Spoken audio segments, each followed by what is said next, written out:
Dobrý den, vítejte u krátké prohlídky kurzu Velké národní v Entry. Právě se nacházíme u nejslavnější překážky kurzu, kterou je Beechers Brook, který se skáče jako 6. a 20. v pořadí. Dalo by se to přirovnat, že pro Velkou národní je Beechers Brook to samé, co pro Velkou Pardubickou Velký Tax.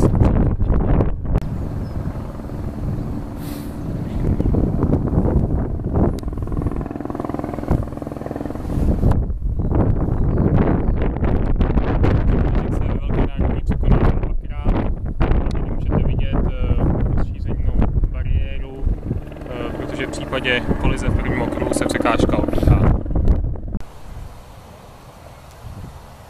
Beechers Brook je vysoký 152 cm a nachází se za ním tento příkop. Ovšem pro větší bezpečnost je v posledních let ukryt těmito deskami, tak aby nedocházelo ke zbytečným kolizím.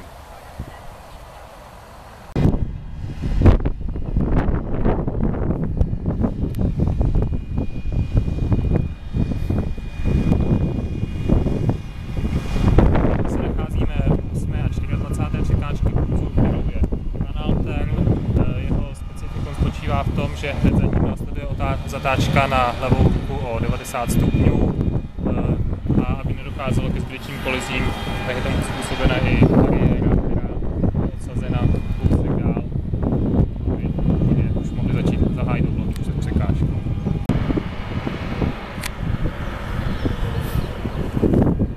Kanál Tarn je stejně jako Beechers Brook vysoký přes 1,5 metru a právě kvůli tomu té specifické zatáčce ho můžeme přirovnat k Pardubickému stupu.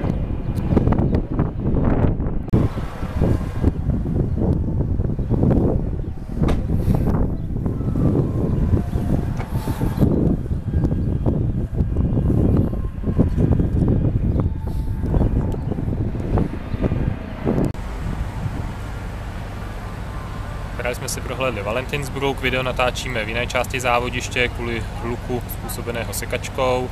Valentins Brook patří také mezi nejslavnější překážky Velké národní, stejně jako Beechers Brook a kanál Tarn je vysoký přes 1,5 metru a stejně jako u Beechers Brooku se za ním nachází vodní příkop.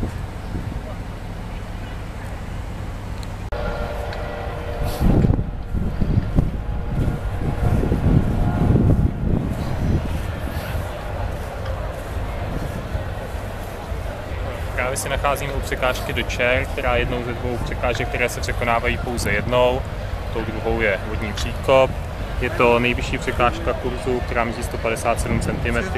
Je to překážka typu Open Ditch, takže má před sebou příkop.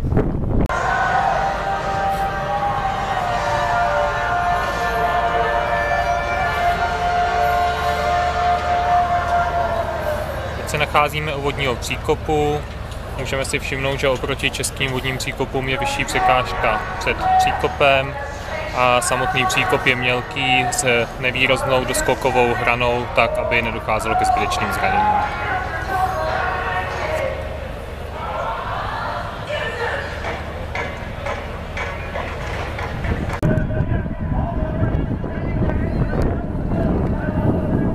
Nacházíme u závěrečné, a tedy 30. překážky kurzu Velké národní, za níž následuje ještě takzvané elbow a cílová rovina, teda vzdálenost zhruba 450 metrů.